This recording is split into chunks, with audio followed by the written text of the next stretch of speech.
Hey, how you doing? This is John, and welcome to Comic Book Team Up. That's where RJ from the Fourth Age and we have a rotating third guest, and we talk comics. So this is Ashley. How you doing, Ashley? I'm great, and it's good to be back with you. Yeah, I haven't seen you in a while. For those of you who don't know, Ashley, you right behind you, you have Argonaut Comics. How is that going along? Is that ready to? You still making it? Is it ready to be fulfilled? What's the story on that? Yeah, we're almost finished. It's fully drawn. It's almost fully colored, and then all that's left is lettering and print file. And yeah, we hope to be shipping in about a couple of months or so. Yeah.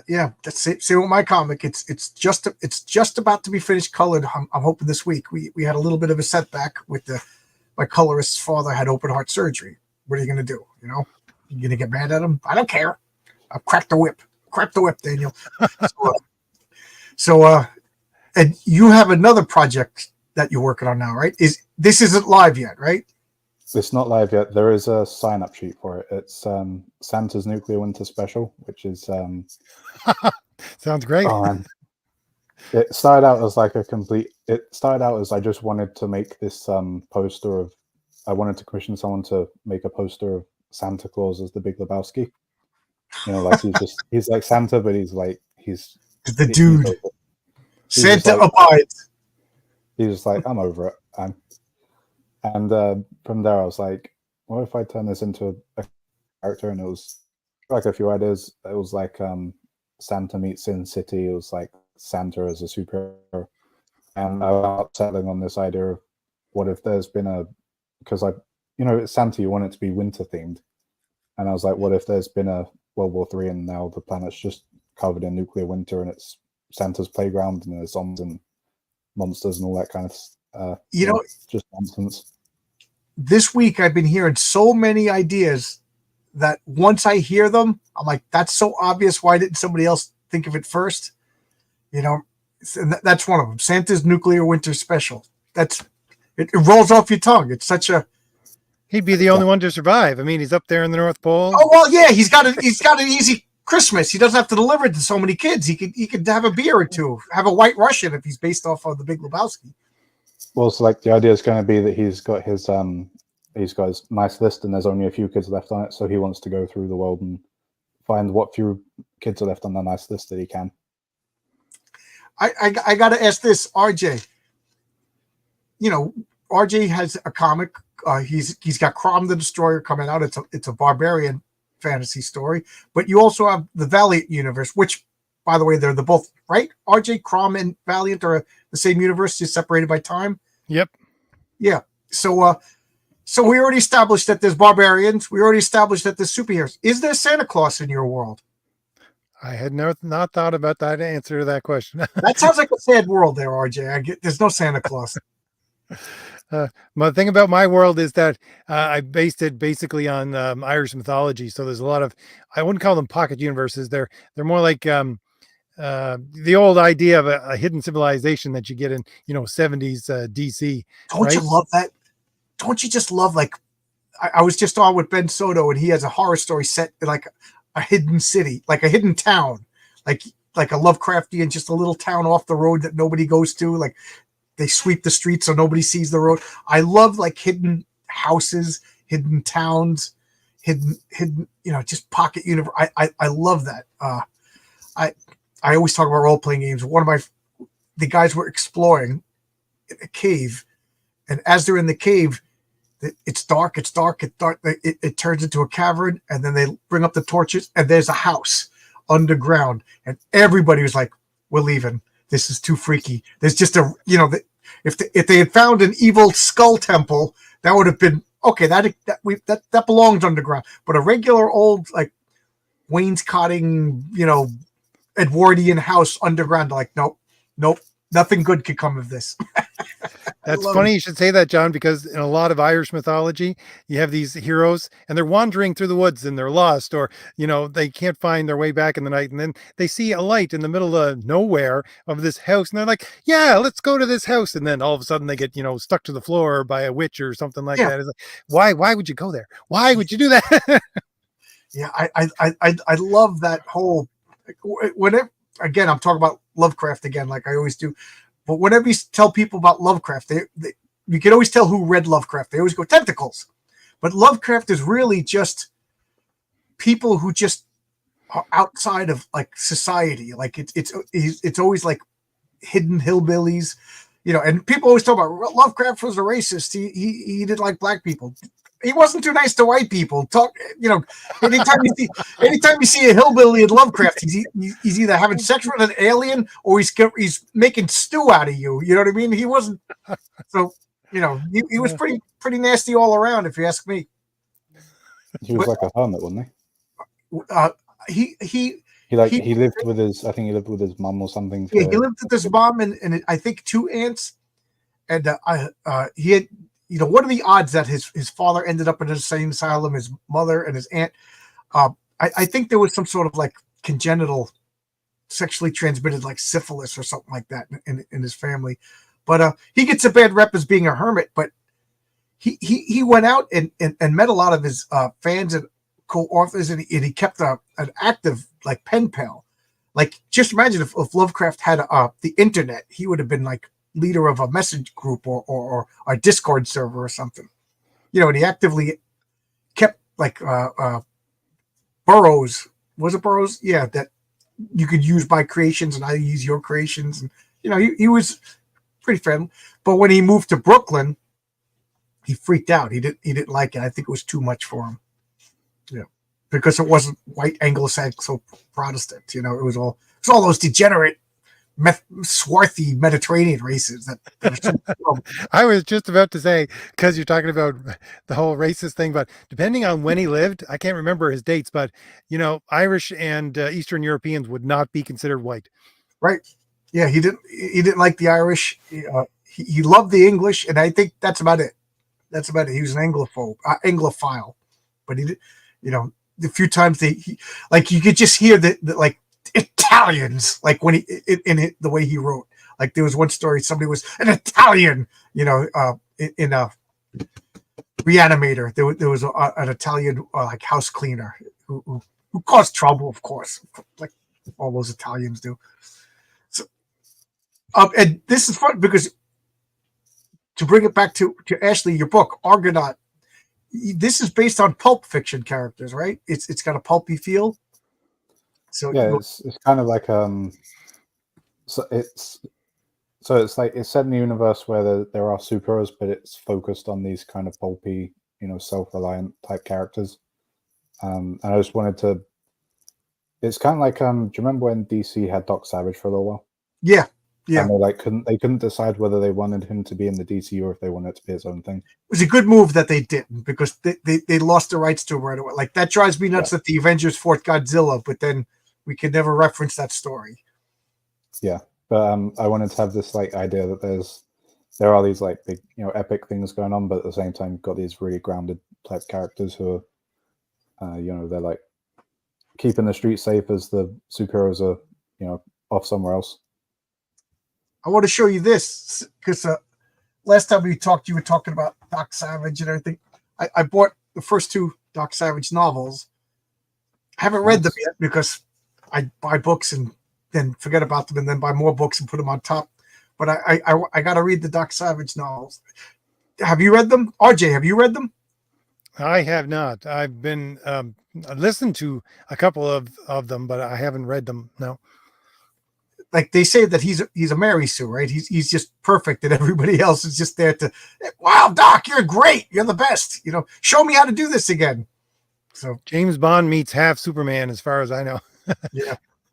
So both of you guys are interested in the origins of superheroes. I thought that would be like the topic of today's talk, the pulp origin.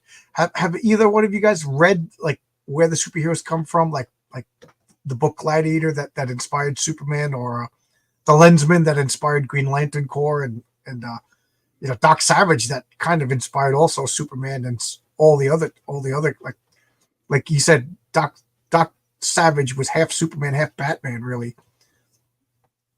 I mean, Doc Savage was. I'd also say he went on to kind of inspire Indiana Jones as well. If you look at the two, as because Doc Savage kind of changed a little bit, because in his earlier ones he was more of like the adventurer, and then as time went on he was more of like that kind of like a Mary Sue. Oh, really? Yeah, if you go back and read the older magazines, it was more, I guess, rugged. It was more like, more stakes and that kind of thing. Yeah, I said I got to read these. What do you know? What years this set in? Is this the 30s? I think the first Doc Savage comic was 33. Oh, okay. I might be wrong about that, but I think it was 33. Yeah, I'm looking at the back of the book to see if it says. Have you read any Shadow? Either one, RJ, you read the Shadow? Because that's obviously the Batman inspirer.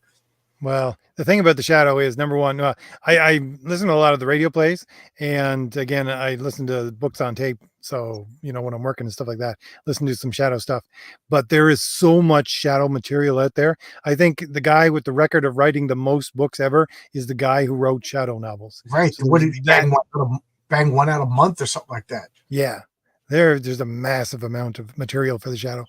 And as Chuck Dixon says, he goes, and they're not bad. This guy was just a machine cranking out Shadow novels.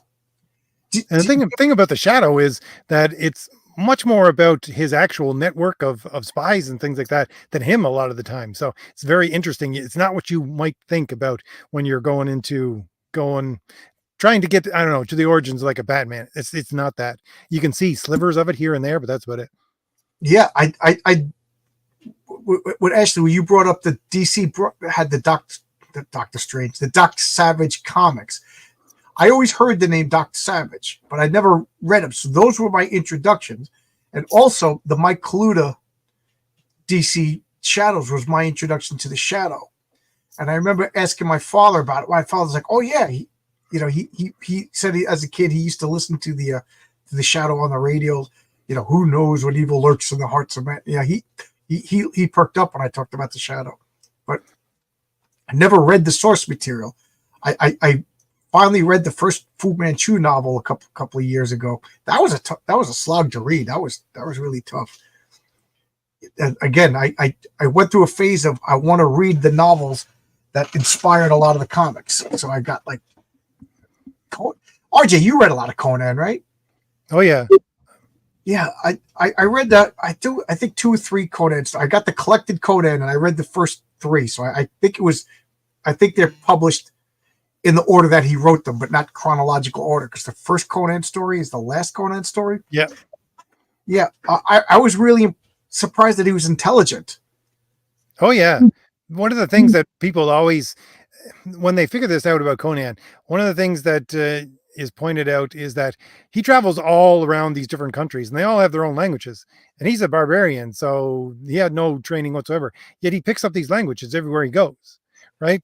This is the intelligence of Conan, right? Besides the fact that he becomes a king, before he becomes a king, he becomes a great general because he's a strategist beyond anybody else there. That's why he wins the battles. But yeah, he is very intelligent in that way. Oh, okay. So I got to ask you, because this was all on Twitter last week. Who would win in a fight, Batman or Conan? Conan. Conan, yes. Yeah. And it's funny because the people who don't, if you know Conan from the Arnold Schwarzenegger movie, which I admit that was my introduction to the character. I know that movie is different, but I still love that movie. That is a great movie. So Ashley, I keep asking you about the pulp and then interrupt you. It's just my thing. Are you interested in all the pulp novels? Do you read any of these? Or you? Probably more so the comics. I do want to. I have some of the. I have digital versions of some of the Doc Savage novels. I just haven't gotten around to reading them. Okay. But mostly for me, it's like the comics, especially the Dynamite versions of some of them. Have you read King's Watch and King's Watch? No, I don't know that. What is that? Do you remember the old Defenders of the Earth cartoon? Oh, like don't tell me. The Phantom, Flash Gordon. Like this is the King's Feature Syndicate characters. Mandrake the Magician. Yeah. And Dynamite has I think it's two mini series that follow up. Okay. Oh, all right. I didn't know that. Yeah. It's funny because sometimes I think there's like a machine that transports comics into my basement, but every once in a while I'll find comics. I'm like, I don't remember buying this, but okay, I remember. I went to lunch with comics. He watches my channel, And whenever I'm off work, me and him go and have one, and he gives me stacks and stacks of comics, stuff that I never would have bought, like Dell and King Features, Flash Gordon's. And this is going to sound mean, but like I got the comics that I paid for that I want to read first. But something told me to read, and they were excellent. Such good stuff. RJ, do you ever collect those, the King Features or Dell comics? That's a hole in my collection. I don't really collect those, but the thing is that, again, we inherited, and like me and my brothers, we had inherited a collection of comics from, I don't know where. I think my uncle, I really don't know where, but there was a lot of Dell comics and Walt Disney comics and things like that in there, and a lot of Fighting American and Men at War, all these kinds of things, Charlton and different kinds of comics. So, I got a hodgepodge of coverless comics that I just go through every once in a while. It's just a big box. People, every once in a while, people give me coverless comics, and I know this is mean, but I'm just like, how dare you? How dare you give me this? to show what a horrible person I am. I got into this car accident. My buddy Paul, he sent me a $200 package of food, chili and soups and salads and everything like that, and it came with a box of cookies, and I'm like, raspberry? Who likes raspberry cookies? I'm such a bad person. Well, the funny thing is about these weird comics is that I'm an East Coast boy, and apparently there was more than one, but I knew of at least one guy. They would go up and down the East Coast, and because the old comics, the stores would rip the covers off and send them back to get their money back, then they would give these traveling salesmen the coverless comics, and they would go to different towns and sell them. And that's why I got these people with, loads and loads of up and down the East Coast of these coverless comics. Yeah. I was just at a comic convention a month ago in Garden City, and they call them nickel comics. You bought them for a nickel. Like if comics were 12 cents, you bought these because it's pure profit. The guy already got reimbursed. I just realized you're in Europe. Do you know anything like what we're talking about? Okay, so I'll explain it for you, and I'll explain it for the people that are watching. But when I say the newsstand, I don't mean like a literal newsstand, but like if you went into a stationery store, they had spinner racks, or if you went to the grocery store, we call that the newsstand. There's the direct market, which is comic book stores, and the newsstand. So sometimes people get pedantic and they, when you talk a newsstand, because in New York there was newsstands. It's like a shack with like a little ledge so to protect everything, and you got newspapers and candy and gum and comic books, stuff like that. But you also, so that's what I mean by the newsstand. But the newsstand in America, they had like a stamp, like they would all be black, and I never knew what this color code meant. But each month had a color, and when it got to October, all the black comics got returned. Now, you didn't return the comic. It was heavy to mail it back. So what you did was you ripped the covers off, and you just gave it to the vendor, and the vendor would credit you. Okay, 32 comics, here's another. So, theoretically, it's pure profit because I guess you just lay out the initial, and then you just return everything. Nobody steals anything. You're always going to it's always going to be your initial layout. It's going to be pure profit. But what about those comics that have no covers? A lot of people, you were supposed to throw them away. And like RJ says, sometimes they just gave them to kids. Sometimes they just kept them on a stack and sold them for a nickel, so that you could, there's like a market for nickel comics. Did they have anything like that in Europe? Is this totally insane to you? Not really. I mean, I've seen coverless comics, but you can never tell how many of those coverless comics are from Europe versus someone bought them online from America or something because it's like an old comic. Here in Ireland, because the way it works is you have the US comics, then you have UK, because you see some of the old Marvel comics and they have the UK stamp on them. So I'd imagine that Ireland gets the market spillover from the UK, or at least would back in those days. So I guess that most of the ones going over there would probably be, they know the numbers a bit better. I got to ask this question. Sure. Last time I was in Ireland, if you wanted to do anything, you went to the pub, because I was traveling around in bus and things like that. Like the bus station was in the pub. Where would you go to get comics? Just the grocery store? No, they have like regular comic stores here. No, I mean before the comic stores. Where Oh, where would they be sold? Geez, you do have like corners. You do have corner stores, which is like, I'll call them magazines. You do sometimes find them in what do you call them? WH Smith's, which is like it's a bookstore, but they sometimes have comic section. Not as much anymore.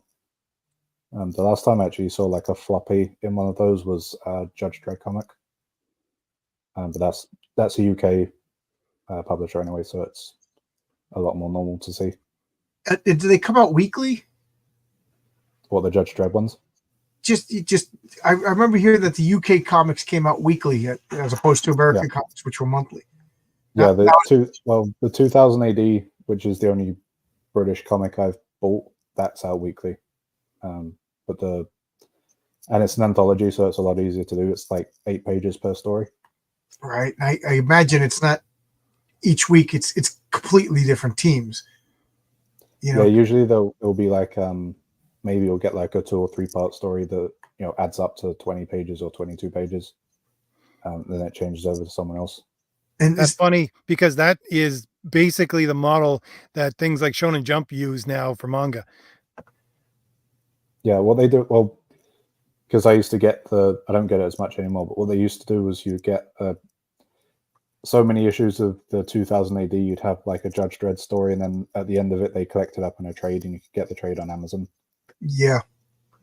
I got the DR in Quinch's Guide to Life. It was, Alan Moore did this, and you could see that it was 8-page stories, but it was meant to be.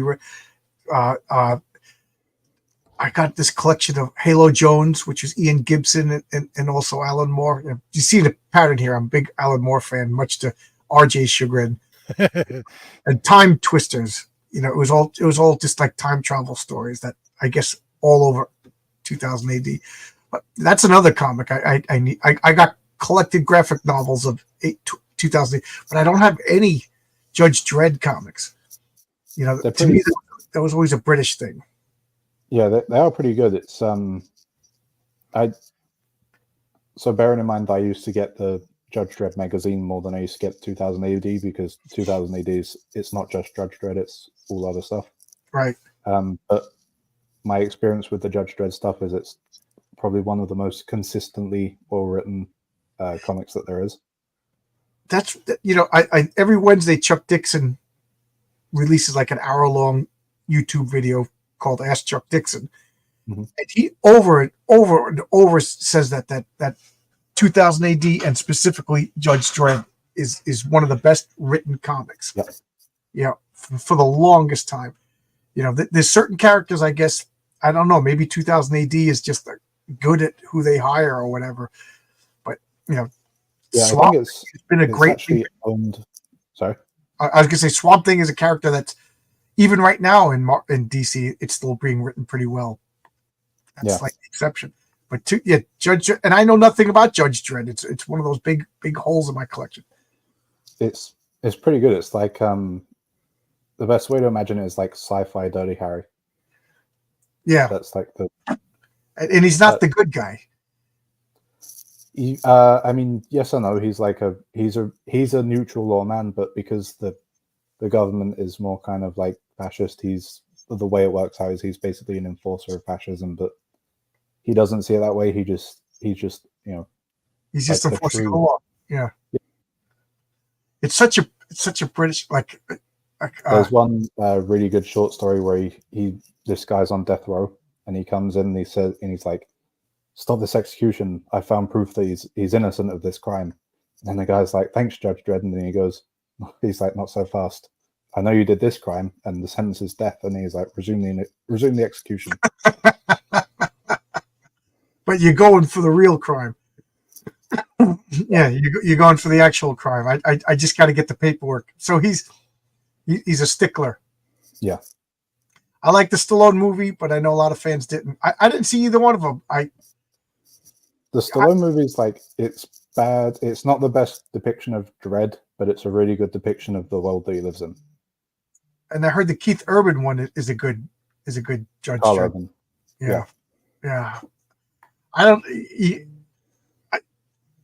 It took me a long time to get into Doctor Who because I was just saying before that the Brits play fast and loose with continuity.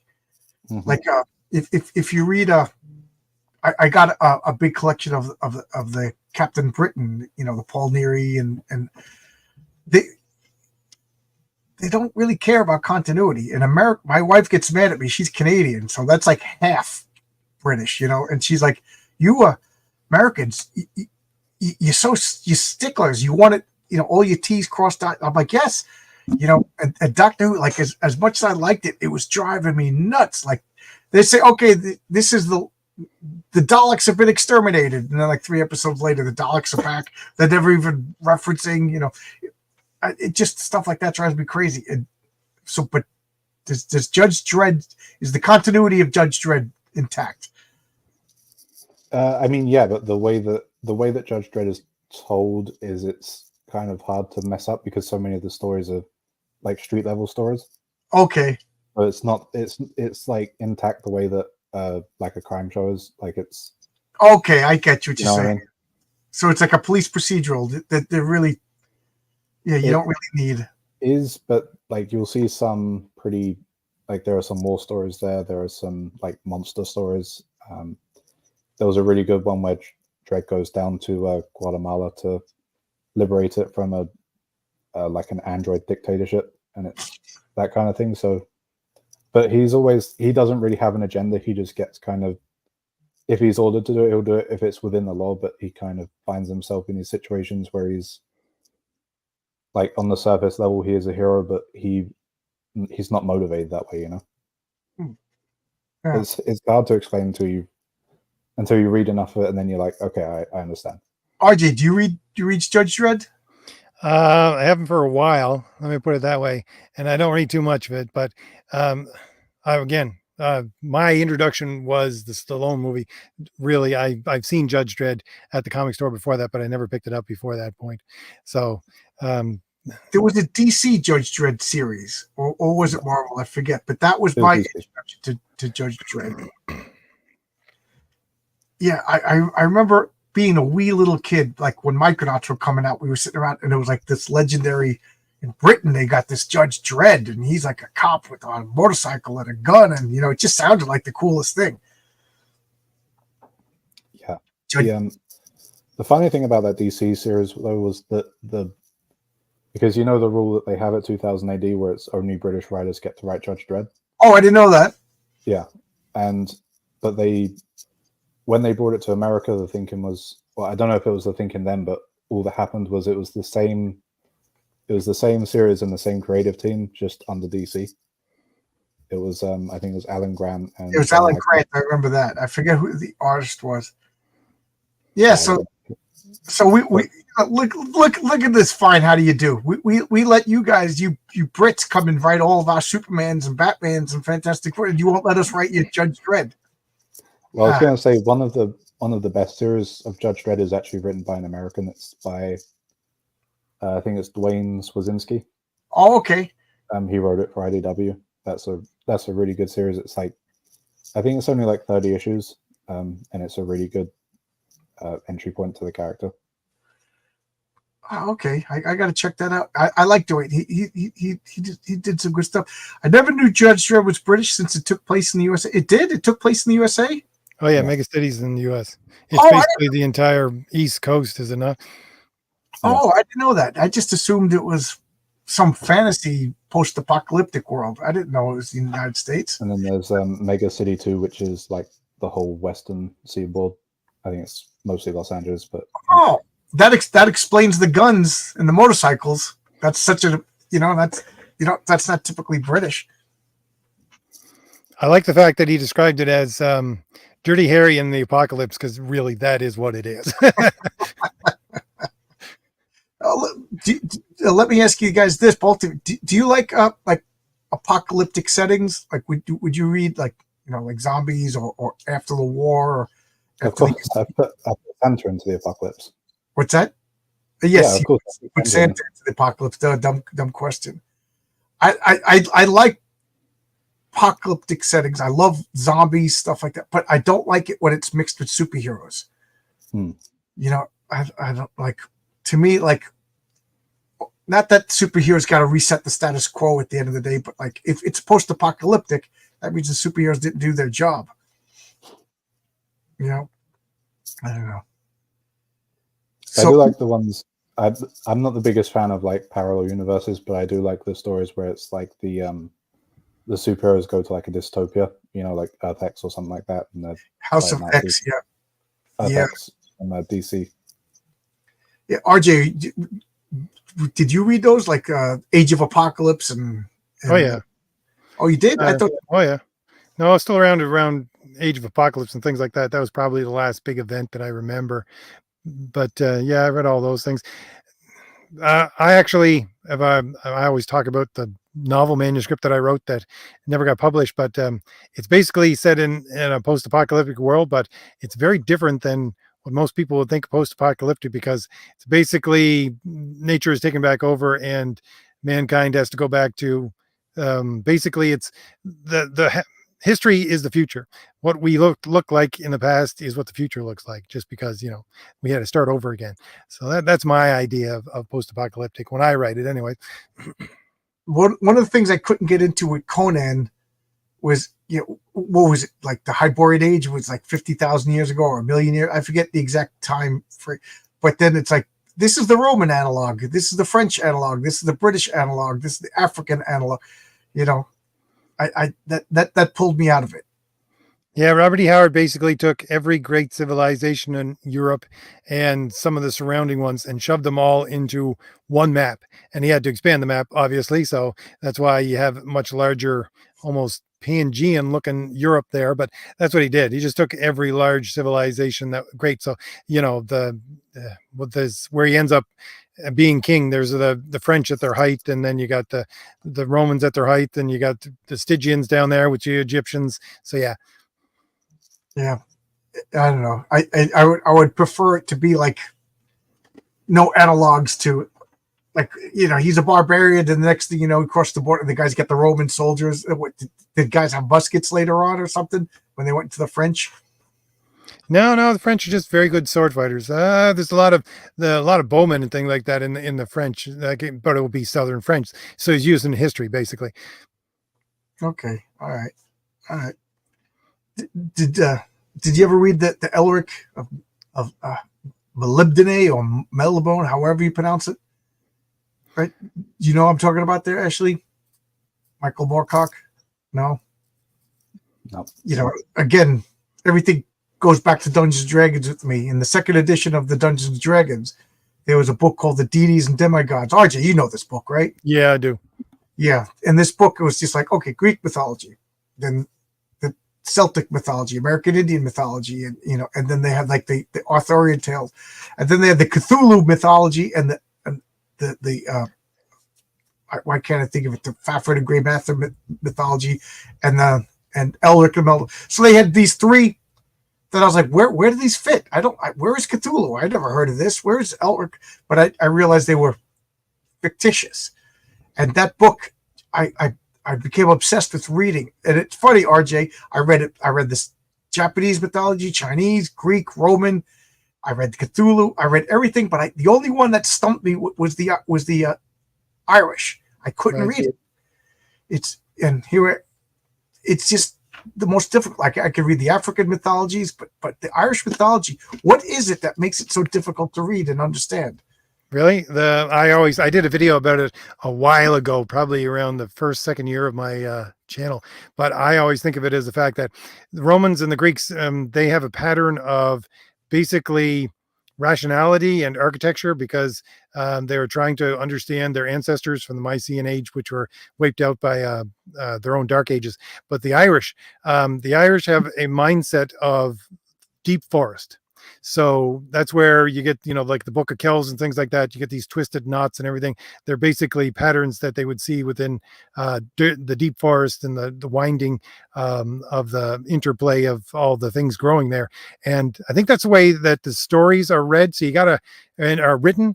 You got to understand that all of a sudden you might be wandering down a path and it just stops, and you got to turn around.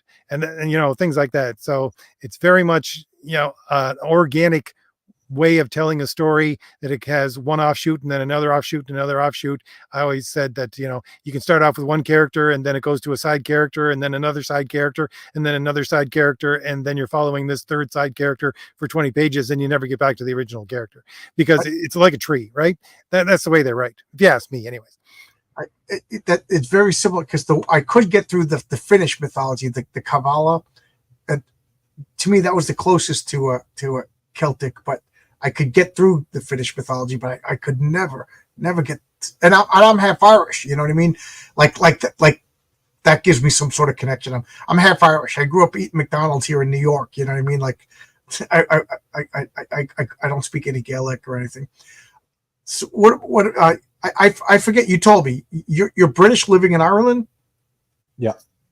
So do you read any of these old mythological, like Celtic mythology or anything like that?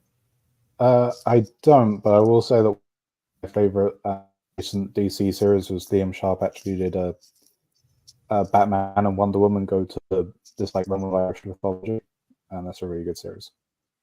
Oh, see, I gotta read more. I don't know, you know, and I just what's the name of the historian? I was just going to say Irish mythology is very, like RJ said, it's very pagan and very nature based and more. Oh, what's the word you'd use? It's less like, you know, in the Greek gods there's like a real grandeur to it. In Irish mythology, it's more kind of in touch with the country. Yeah, I think because the Romans, it's city based. You know what I mean? And you know what they call the Irish like pagans. You know what I mean? Which basically like country folk. So I guess it's more like RG says, more based in nature and trees and the winding path. I always say, John, that if you read something which is a good translation, something like Lady Gregory, think about your old Irish grandmother reading it to you, because you have to go with the Irish speech patterns in order to understand it. Where, you know, things go up at the end. It's all based on the original Gaelic, so it's very interesting. There's an old Monty Python skit where I think it was Monty Python, where somebody's given directions. And it's a man in drag trying, you know, and it's like, oh yeah, you want to go to whatever, you want to go to RG's house. Okay, you see the street over here, you go down the street and you make the left, and when you see the barn, there's a big red barn over there, and there's a cow over there. And that cow, it was given to us by blah blah, and telling you and then but you don't want to go that way. This is the way you want to go, and then they start, you know, that's the way my grandmother. I'd be like, Nana, just tell me where's James. Why? Come on, Nana. You know, but I guess it's part of her culture. Here I am oppressing her with my New York ways. I just want to know this. And now she's telling me the history of the lady down the road that has nothing to do with the story. So there you go. Yeah, speaking from experience, it can be pretty gossipy. Yeah. Yeah. My grandfather, my mother's father, he was a storyteller. Yeah, I don't know, like they would travel and he would just get on stage and tell stories, you know. So, and then he came to America and he had to, you know, work as a custodian, because you tell stories. Here's a broom. You know, we don't value that here.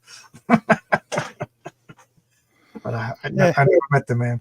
You still got a little bit. You go on the East Coast where I am right now. There's still kitchen parties and things like that. You get storytellers.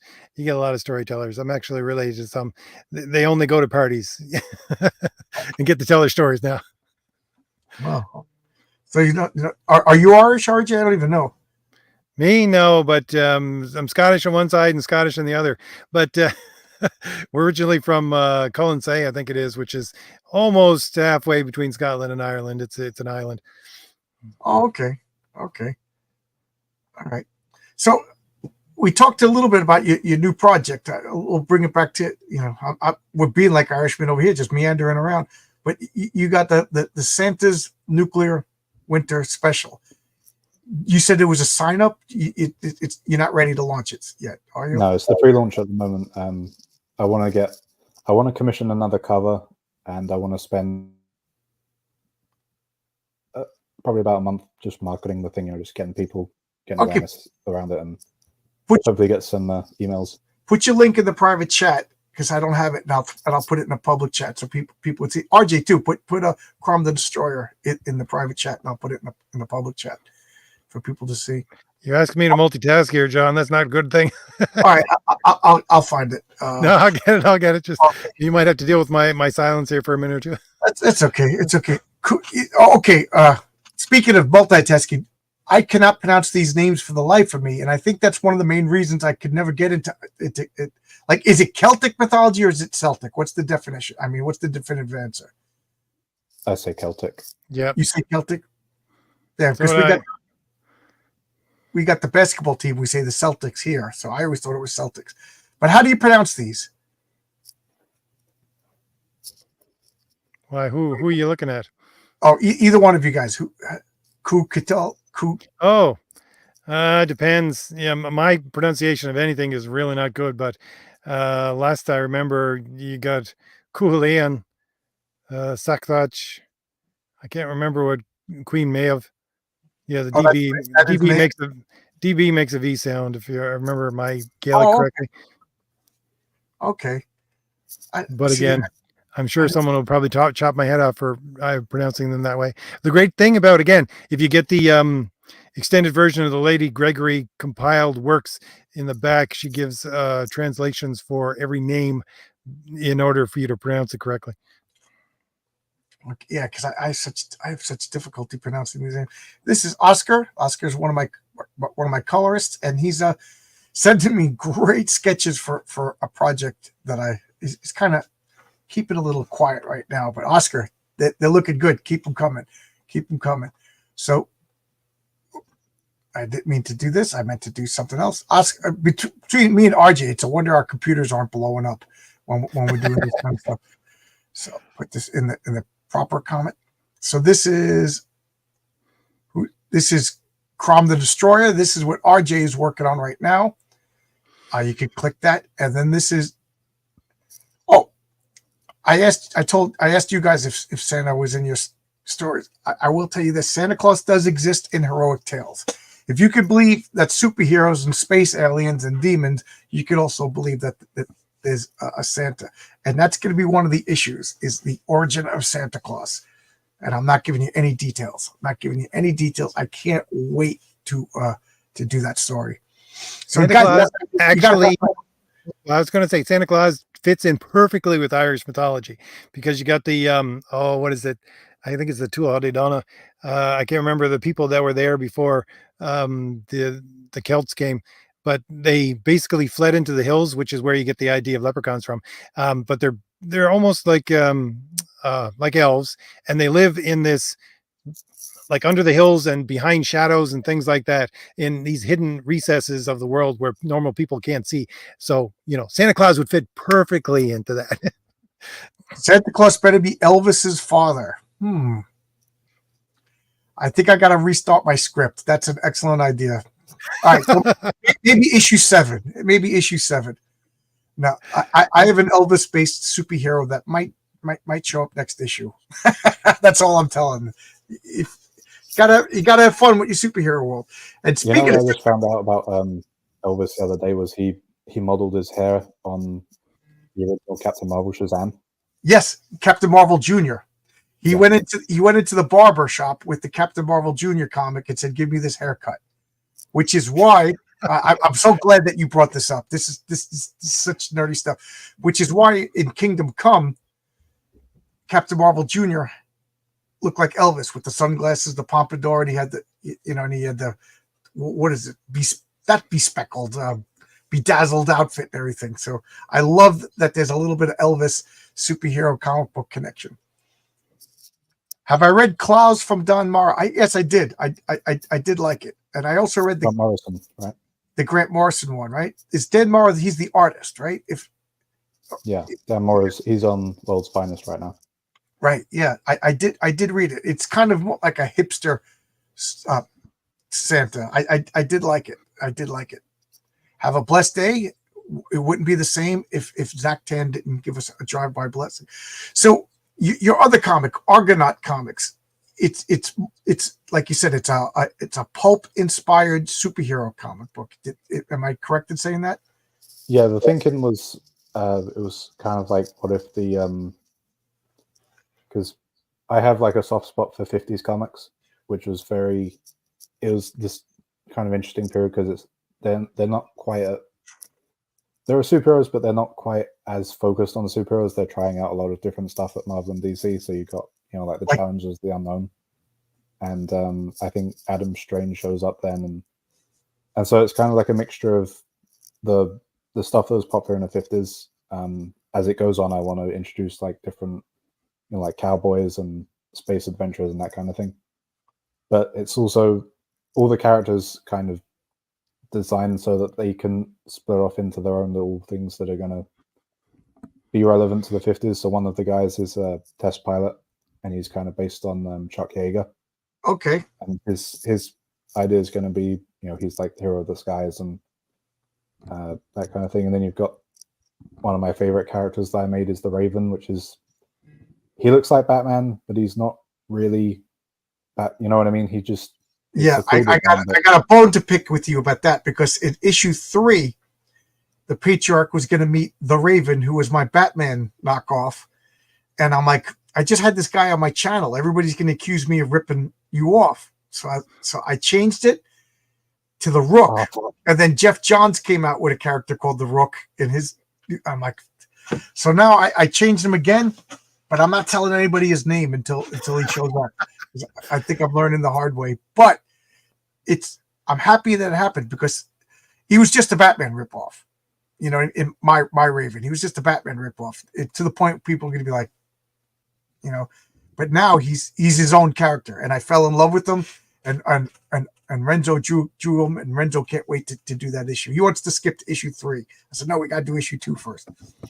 Yeah, it was just my version of the Raven he's a big kind of like an amalgamation of a lot of the old adventure heroes, and I'm actually writing like a short novel at the moment starring him, which is going to be it's him and like his best friend is like one of the old big game hunters in Africa, and they team up for a treasure hunt against the Russians, and it's so much fun to write. And you have an artist, right? You're not drawing this? No, I'm not drawing it. I'm working with Daniel Max, who's the interior artist. Yeah, we got three writers over here who can't draw. Is Ziggy Stardust a supervillain in Heroic Tales? No, but David Bowie is there'll be a story about the Patriarch and his wife, Marissa, dating, and they didn't like each other. He thought she was pretty and stuck up. She thought he was too nerdy, and they were just talking to each other, and they found out that they both were fans of David Bowie, and that was the mutual common ground that sparked into their relationship. So Ziggy Stardust, the Slim Light Duke, all those incarnations of David Bowie are a good guy in my comic book. And We Are Being Called Nerds by Alex Verb. Yeah. Our new original hero of the night, Killer Moth. It's funny, Mothra. But what's that? Mothra. Moth. I can't take a moth-based superhero serious. Like these moths are just like fluttering around, hitting into the light bulb and dropping dead. You know what I mean? Like how would you defeat a moth villain or a moth superhero? You just like throw a torch that way and then all right, let's go that way. Yeah, isn't there one in The Watchmen? Isn't there the moth? Yeah, you went nuts. Yeah, what was his name? Mothman, just Mothman. We need to start making up crazy sci-fi names again, like Zablork the Aslater. There you go. Bring back. Hey, you were talking about 50s comics.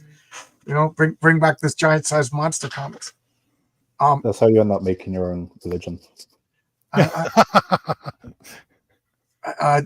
High Lord Zart, pick up Heroic Tales issue number 4.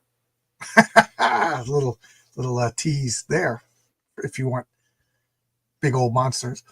Killer Moth is also a villain in the new Teen Titans costume. Yes, there was a Killer Moth. There was, I don't know. Are there really dangerous moths? Yes, Steve Rude has a comic, a 4-issue series. It's right over here. I love Steve Rude. Steve Rude is one of those guys I instantly buy anything. Such a great artist. I love Steve Rude. Casanova Frankenstein is my favorite movie supervillain name. That's a good one. Anybody? 10 points. Anybody knows what movie that's from? Anybody? Mystery Man. Some that was a good one. Casanova Frankenstein. It was the guy from Pirates of the Caribbean, and he, yes, you could take your brewskis. Moth Heroes just remind me of the Monarch from the Venture Bros. That's another thing that pissed me off is I had a major supervillain called the Monarch that I cannot put in the comics because of the Venture Brothers. I just totally have to abandon a major. He was like the Doctor Doom of my role playing game, and I can't use him. No one ever suspects the Butterfly. Jeffrey Rush. That I couldn't think of his name. RJ, did you ever see Mystery Men? Yes, a long time ago, probably when it first came out. Yeah, it's loser superheroes. I just love that. There was a whole bunch of them. There was another one called Supers with that guy Dwight from The Office, and he carries a monkey wrench. His power is hitting people with a monkey wrench. He's explaining that that's his power, and a guy cuts in front of him in the movies, and he's starting to lose it. So a guy cuts in front of him on the line to the movies. He goes, "Excuse me, sir." And he goes into his car and he comes back dressed up as the Crimson Avenger and just hits the guy with the monkey wrench. Blood flies. It's horrific. And that's when everybody's like, oh, he's losing it. He's not a superhero. He's a crazy person. It's a good, bad movie. I was actually a US South Park fan. Yeah. Captain Hindsight? Yes, Hindsight, yeah. Just the other day I found out that there's a Marvel character called, I think it's Hindsight like yeah. Yeah, he was in the new event, the New Warriors. Yeah. And he had rear view mirrors. Rename him the Monarch and give him a gimp mask. Oh, God. How about the Sovereign or the Potentate? Yeah, but then he's not butterfly themed. I thought I was so clever. Big butterfly. And his whole premise was he had beautiful women that were like his brainwashed. It was like MK Ultra, because in the MK Ultra, it was called Monarch Conditioning. And they called the women that were brainwashed, supposedly in real life, they were called butterflies. And it's why you could see a lot of butterfly image with all of these supermodels and teen rock stars. And so he was a whole creepy supervillain with this conspiracy aspect. I really like this character, but I can't have a butterfly villain called the Monarch in a comic book. People are gonna be like, dude, we all watched the Venture Brothers. Have you seen the Venture Brothers? No, I haven't.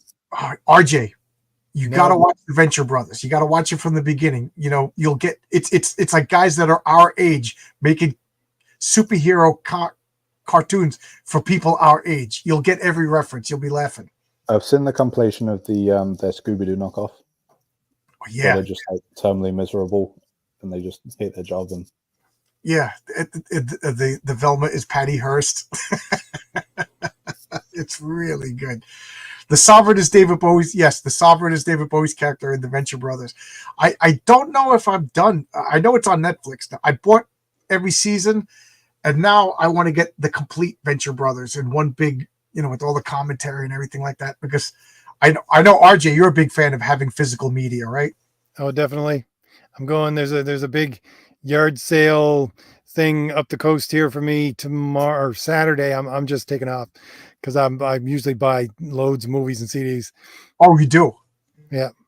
You do. What about you, Ashley? Because I remember when they changed Star Wars so that Han shot first. I was offended by this. I was just going to say the only DVDs I have are the original trilogy. Oh, you got those? Yeah. It's funny because I memory is a funny thing. I think I've been Mandela affected. What is that? The Mandela effect. I remember scenes from Star Wars because I saw Star Wars in the movie theater. I'm no joke, at least 20 times. There was a movie theater by me, and it was $1. And during the summer, my friend Scott and I, we just ride our bikes out to the movie theater. We'd chain them up in the back, and we'd have $2. We'd see Star Wars. We'd get a 50-cent popcorn and a soda, and just every day we'd watch Star Wars. And then one day we didn't even pay attention. We got in, we sit down, and it was the Battlestar Galactica pilot. I'm like, what the? Who the hell wants to watch this? so that was the end of that.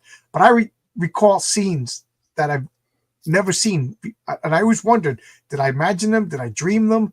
Were they really in the movie theater and they were lost? I don't know. But anyway, when I saw that they edited Star Wars, I was like, this is not good. Right then and there, I said, I'm gonna buy DVDs. I was already buying books and comics, but like, I'm not giving them up. And now my wife, she has like we have a room upstairs. We it's a bookshelf. It's all bookshelves around the room. We have a futon. So if you ever come to visit, you'll be in our book room. But it's all of her DVDs of movies, because she already says she notices that things she watches on Netflix are different than her physical copies. And I don't know. That drives me nuts. Yeah, I can't watch the new revised original Star Trek with the revised special effects. I just can't watch it. I mean, they're just cutting away, and it is just a couple of seconds of the Enterprise with new effects, and it still just drives me insane. It's my wife bought me this plastic box. It's really cool looking, and it's got 3. Each season. One season is Command Gold, one's blue, and one's red, and it's all the episodes in DVDs. But you could set it for the original release, or you could set it for the upgraded with the new special effects. So. I like that I have them, but I have to admit I do watch the cleaned up Enterprise. Like the Galileo 7, they cleaned it up. It looks so good, but I do have the original releases. So, but I understand. Yeah, Nelson Mandela is the world's most underestimated. Yeah, Nelson Mandela is doing stuff with his brain powers, making people think differently. Nobody laughed. I thought that was a funny joke. The revised effects of the original series drives me up the wall. Yeah, I could definitely see that. How about naming a villain after a different butterfly than the monarch, like the swallowtail? That would require work, and who wants to do work? But it was just perfect because Monarch was the name of this MK Ultra. You know what I mean? And it was more like the butterfly part was like he didn't have big wings and fly around. He was like a mad scientist with a butterfly motif, so he didn't look anything like the Monarch in the comic. Okay, yeah. So what you need to do, John, is find out what monarch butterflies are named in, let's say, French, and then use that name. There you go. There you go. What how do you say monarch in England English? Another bad joke. Okay. Two for two, just diving off the cliff.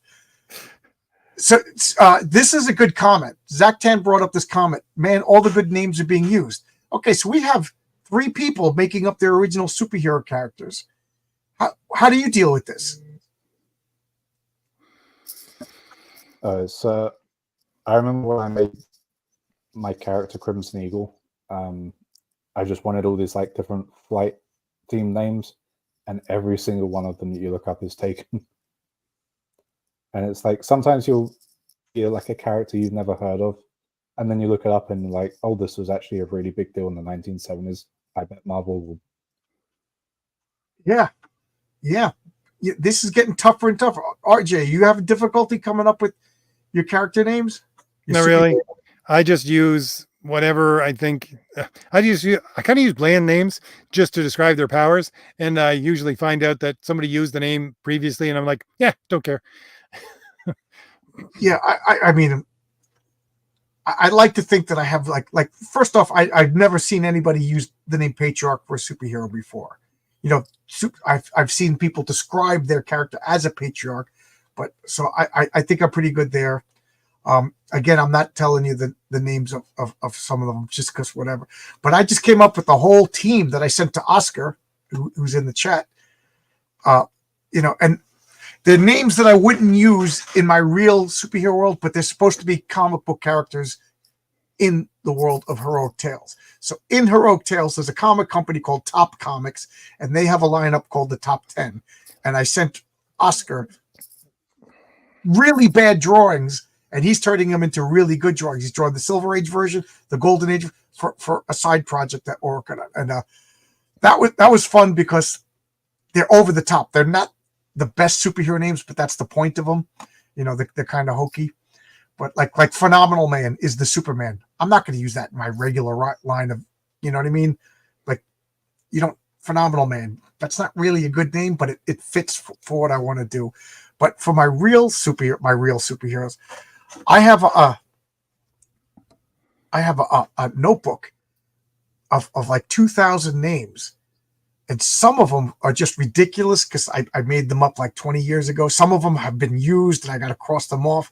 And some of them I'm like, these are really cool, clever names. And then some of them, I don't remember what the whole, like I just wrote the name and I forget what it, like the idea that I have. I'm like, what does this mean? Like, do you guys do this when you hear a good name that would make a superhero? Do you write it down, save it for a rainy day?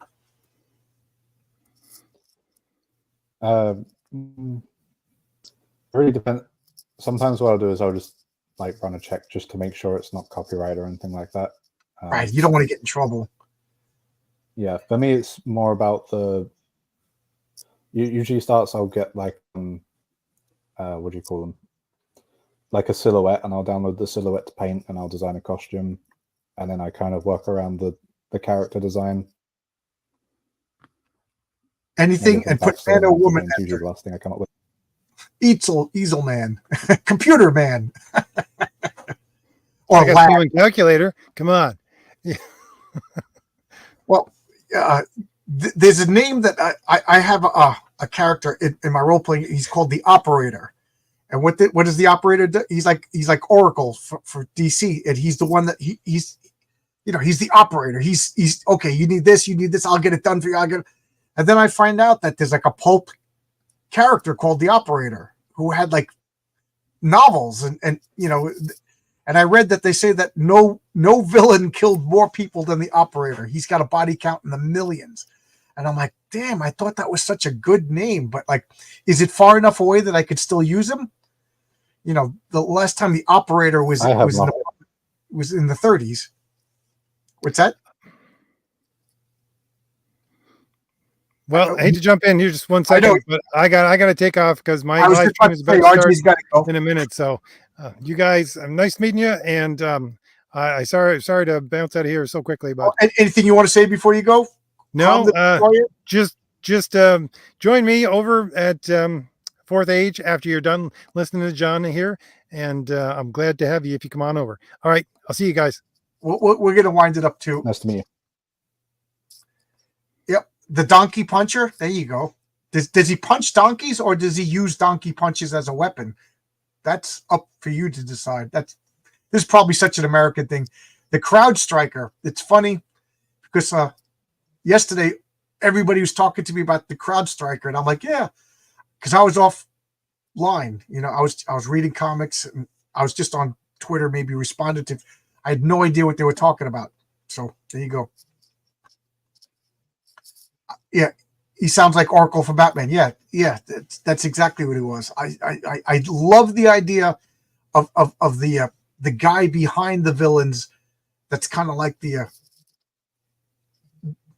Operator. You need this, I'll get this. I'll need this. Okay, like a Electro comes up to the Operator and be like, "You got any work for me?" And the Operator's like, "Okay, well, you could rob this guy, give me 10%." And and do this. I'll make sure Spider-Man's distracted, and I'll send the Vulture over here.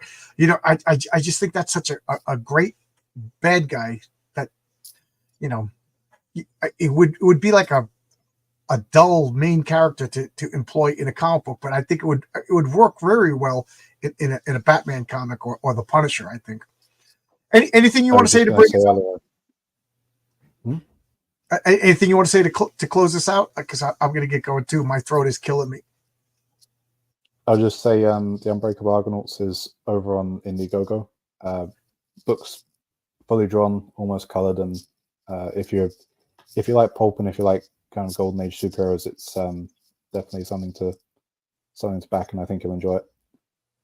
Yeah, I backed it. I liked it. I like these pulp stories. I love. There's something about like the 40s and superheroes that just go together really well. I'm excited. I can't wait to see it. And sign up on your mailing list. You're not live yet, but you're building up a mailing list for Santa's Nuclear Winter Holiday Special. Did I say it right? Nuclear Winter Special. Nuclear Winter Special. Yeah, this sounds like a fun idea, but I'm gonna go myself. I'm sure you can hear it in my throat. I don't know what it is. I think sleeping with this brace on, I've been snoring. I think it's just giving me a sore throat, but who cares about that? All right. Thanks a lot, everybody. And Ashley, come back. You know, when your Santa story goes live, I love Santa Claus. I'm so mad that I had to shave my beard. I can't wait to grow it back, maybe bigger and whiter and bushier. All right. Go over to RJ in the Fourth Age. Just go up to your YouTube, hit that little hourglass, type in the Fourth Age, and RJ will be over there. I'm gonna go in the chat and pester him while I finish my dinner. All right, bye-bye, everybody.